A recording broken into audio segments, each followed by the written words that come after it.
ఇలా అయితే ఎలారా? పర్లేదులే సీతమ్మ, క్రమంగా తనే అర్థం చేసుకుంటుంది. తను నన్ను అర్థం చేసుకుంటుందన్న నమ్మకం నాకుంది. ఒకవేళ అర్థం చేసుకోకపోయినా పర్లేదు, తనకు నేను సపోర్ట్గానే ఉంటాను.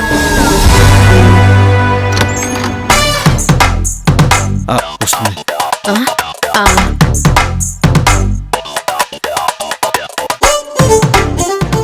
బయలుదేరదామా పవి?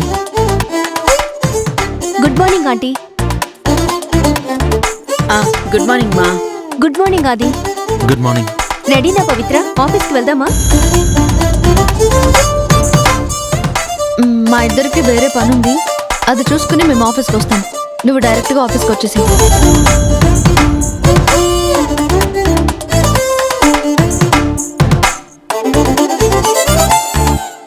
ఎక్కడికి వెళ్తున్నావు పవిత్ర? గుడికా? కాదు, మన ఆఫీస్ పని మీద ఉన్న బయటికి వెళ్తున్నావా? చెప్పేదైతే నేనే చెప్తాను కదా, నువ్వు వెళ్ళు.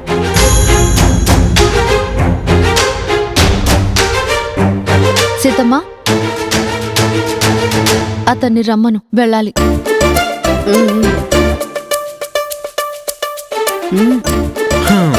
ఎక్కడికో అడుగు సీతమ్మ. చెప్పకపోతే రాడంట.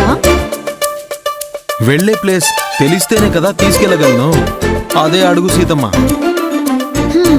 నాకు తెలిసినప్పుడు అతనికి తెలియాల్సిన అవసరం ఏముంది? కనుక్కో సీతమ్మ.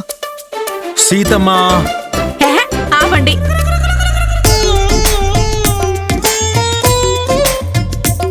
రే ఆది, నువ్వు పవిత్రని డైరెక్ట్ గా అడుగు. పవిత్ర, నువ్వు వాణ్ణే కనుక్కో.